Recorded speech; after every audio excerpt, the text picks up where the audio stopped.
Hi കൂട്ടുകാരെ, മിനീസ് കിച്ചണിലേക്ക് എല്ലാവർക്കും സ്വാഗതം കേട്ടോ. ഇന്നൊരു പെട്ടെന്ന് നമുക്ക് തയ്യാറാക്കാൻ പറ്റുന്ന ഒരു സബോള കൊണ്ടുള്ള ഒരു അച്ചാറിൻ്റെ റെസിപ്പിയാണ് കേട്ടോ.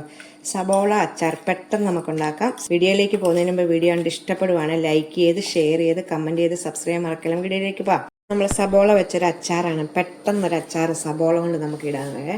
ഇതെങ്ങനെയാണ് നമുക്കൊന്ന് നോക്കാം. സബോള കൊണ്ട് ആരെങ്കിലും അച്ചാറൊക്കെ ഇട്ടിട്ടുണ്ടെങ്കിൽ കമൻറ്റ് ചെയ്യണം കേട്ടോ. നല്ല രീതിയിൽ നമുക്ക് പെട്ടെന്ന് ഉണ്ടാക്കാൻ പറ്റുന്നത്. അത് ഞാൻ മീഡിയം സൈസ് 2 സവോള എടുത്ത് വെച്ചിട്ടുണ്ട് കണ്ടോ. ഇതുപോലെ എല്ലാം കളഞ്ഞ് എടുത്ത് വെച്ചേക്കുന്നതാണ്. നമുക്കിതൊന്ന് കട്ട് ചെയ്യാവേ. ഇതൊക്കെ എടുത്ത് കളഞ്ഞിട്ട് നമുക്കൊന്ന് കട്ട് ചെയ്യാം. ഇത് ഇച്ചിരി കനത്തില്ല, തീരെ കനം കുറച്ചറിയാതെ ഇച്ചിരി കട്ടിയിലാണ് അരിയുന്നത്. തീരെ കനം കുറച്ചുണ്ട്. ഇതുപോലെ നമുക്കിത് ഓരോ ഇതളുകളായിട്ട് അടർത്തിയെടുക്കേണ്ടതാണ്. അതുകൊണ്ട് ഇച്ചിരി കട്ടിയായിട്ട് ഇതുപോലെ നമുക്ക് എല്ലാം ഒന്ന് അരിഞ്ഞെടുക്കാവേ. ഇത് മൊത്തം അരിഞ്ഞിട്ടുണ്ട്. നമുക്കിത് ഇത് ബൗളിലേക്ക് മാറ്റാവേ. എന്നിട്ടിങ്ങനെ ഓരോ ഇതളുകളായിട്ട് അടുത്തി മാറ്റണം. നമ്മൾ കൈ കൊണ്ട് തന്നെ ഇങ്ങനെ നമുക്ക് മാറ്റാവേ. മൊത്തം ഇങ്ങനെ ഒന്ന് അടർത്തിയെടുക്കാം. സബോളയെല്ലാം നല്ലവണ്ണം ഞാൻ ഇങ്ങനെ അടർത്തിയിട്ടിട്ടുണ്ട് കേട്ടോ. നിങ്ങൾക്ക് എത്രയാണോ വേണ്ട അത്രയും സബോള എടുക്കണം. ഞാനിപ്പം 2 മീഡിയം സൈസ് 2 സബോള എടുത്തിട്ടുള്ള. ഇനി 2 പച്ചമുളക് ഇടണം. ആദ്യമേ ഇച്ചിരി കരിയാപ്പില ഇടുക. ഇതിനാവശ്യമുള്ള ഉപ്പ്, നമ്മളിപ്പോൾ എത്ര സബോളയാണോ എടുക്കുന്നതിനനുസരിച്ച് നമ്മൾ ഉപ്പിടണേ. ഞാനിപ്പോൾ ഒരു ടീസ്പൂൺ ഇട്ടിട്ടുണ്ട്. 1 ടീസ്പൂൺ കാശ്മീരി മുളക് പൊടിയാണ് ഇടുന്നത്. കാശ്മീരി മുളക് പൊടി, ഒരു 1/4 ടീസ്പൂണ് മഞ്ഞൾപ്പൊടി, നാരങ്ങയുടെ പകുതി. നമ്മൾ സബോള എത്രയാണോ എടുക്കുന്നത്, വലിപ്പമുള്ള സബോളയാണ് ഒരു നാരങ്ങ ആയിരിക്കണം കേട്ടോ. ഇപ്പം 2 മീഡിയം സൈസ് ആയതുകൊണ്ട് ഞാനൊരു നാരങ്ങയുടെ പകുതി ഇത്രയും പിഴിഞ്ഞ് വെച്ചിട്ട് നമ്മൾ കൈ കൊണ്ട് തന്നെ കൈ നല്ല വൃത്തിയാക്കിയിട്ട് നല്ലോണം ഇത് യോജിപ്പിച്ചെടുക്കണം കേട്ടോ. ഈ മുളകും മഞ്ഞളും എല്ലാം കൂടെ നാരങ്ങ നീരും എല്ലാം കൂടെ സബോളയിലേക്ക് നല്ലോണം പിടിച്ചെടുക്കുക. അപ്പം നാരങ്ങ നീര് ഒഴിക്കാൻ മറക്കല്ല കേട്ടോ. നാരങ്ങ നീര് ഒഴിക്കുമ്പോഴാണ് നല്ലൊരു ടേസ്റ്റ് വരുന്നത് കേട്ടോ. നമ്മൾ നല്ലോണം ഇങ്ങനെ ഞെരടി മുളകും നാരങ്ങ നീരും ഉപ്പും എല്ലാം വെച്ച് നമ്മൾ ഉപ്പ് കൊണ്ടുവന്ന് കറക്റ്റ് നോക്കുക. എന്നിട്ട് ഇങ്ങനെ വെക്കുക. ഇനി നമുക്ക് ഇഞ്ചി വെളുത്തുള്ളി എല്ലാം നമുക്കൊന്ന് കടുകൊലത്ത് ഇതിലേക്ക് ഇടണം. ഇതിങ്ങനെ റെസ്റ്റ് ചെയ്യാൻ വെക്കുക.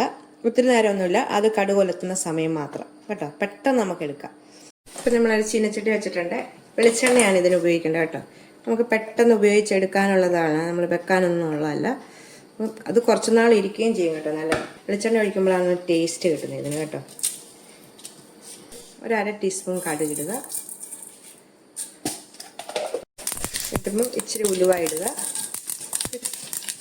നമ്മളിതെല്ലാം സബോളയുടെ അനുസരിച്ച് വേണം. ഞാനിപ്പോൾ ഒരു 1/4 ടീസ്പൂൺ സബോള ഇട്ടിട്ടുണ്ട്. 2 മുളകിടുക, ഇച്ചിരി കരിയാപ്പില ഇടുക. എല്ലാം പെട്ടെന്ന് ഇത് സ്റ്റീലിൻ്റെ പാത്രമായതുകൊണ്ട് പെട്ടെന്ന്. ഇഞ്ചി വെളുത്തുള്ളി ഇടണം ഈ സമയം കേട്ടോ. ഒരു 5-6 വെളുത്തുള്ളിയും ഇഞ്ചിയും കൂടെ, ഒരു ചെറിയ കഷ്ണം ഇഞ്ചി കൂടെ ഇത് ഞാൻ ചതച്ചതാണ് ഇടുന്നത്. ഇതിലേക്ക് ഇട്ടിട്ട് മിക്സ് ചെയ്തത് 1/2 ടീസ്പൂൺ ഇട്ടിട്ടുണ്ട്. നല്ലോണം ഒന്ന് മൂത്തിട്ട് നമ്മുടെ സബോളയിലേക്ക് ഇത് ചൂടോടെ ഒഴിക്കുക. നമ്മുടെ സബോള അച്ചാർ റെഡി ആവും അന്നേരം കേട്ടോ. പെട്ടെന്ന് ചെയ്യാൻ പറ്റുന്ന ഒരു അച്ചാറിൻ്റെ റെസിപ്പിയാണിത് കേട്ടോ. ഇതൊന്ന് മൂക്കട്ടെ. ഈ വെളുത്തുള്ളി ഇപ്പോൾ മൂത്തിട്ടുണ്ട്. എത്രയും മൂത്തിച്ചാൽ മതി. നമുക്കിത് ചൂടോടുകൂടി തന്നെ ഈ എണ്ണയോ എല്ലാം കൂടെ കൊണ്ട് സബോളയിലേക്ക് നമ്മുടെ മുളകെല്ലാം പുരട്ടി വെച്ചിരിക്കുന്ന മുളകിലേക്ക് ഒഴിക്കുക. ചൂടോടെ തന്നെ ഇതിനകത്തേക്ക് ഒരു സാധനം കൂടി ഇടണം കേട്ടോ. ചൂടുണ്ട് ചട്ടിക്ക്. ഇതിലേക്ക് ഒരു 1/2 ടീസ്പൂണ് കായപ്പൊടിയും കൂടാണ് ഇടുന്നത്. എന്നിട്ട് നമ്മൾ തടുപ്പിൽ നിന്ന് താത്ത് വെച്ചിട്ട് കായപ്പൊടി ഇട്ട് വെച്ചാൽ മതി. നമുക്കിതിലേക്ക് ഇടാം. എന്നിട്ട് നല്ലോണം ഒന്ന് മിക്സ് ചെയ്യണേ. ഇപ്പം തന്നെ നമുക്ക് നല്ലോണം ഒന്ന് ഇളക്കി കൊടുക്കാം. പെട്ടെന്ന് തയ്യാറാക്കാൻ പറ്റുന്ന ഒരു സബോള അച്ചാറിൻ്റെ റെസിപ്പിയാണ് കേട്ടോ ഇത്. നല്ലോണം നമുക്കിത് 2-3 ദിവസമൊക്കെ പുറത്തിട്ട് നമുക്ക് ഉപയോഗിക്കാൻ പറ്റും കേട്ടോ. ഒരു കുഴപ്പവും ഇല്ല. ഇത് ചോറിൻ്റെ കൂടെയോ കപ്പയുടെ കൂടെയോ എന്തിൻ്റെ കൂടെ വേണമെങ്കിലും നമുക്ക് കഴിക്കാം. അപ്പം എന്ത് പിടിയുന്ന അച്ചാർ റെഡി ആയത് കണ്ടോ. നല്ല ടേസ്റ്റായിട്ടുള്ളൊരു അച്ചാറിൻ്റെ റെസിപ്പിയാണ്. എല്ലാവരും ഒന്ന് ട്രൈ ചെയ്ത് നോക്കണം കേട്ടോ.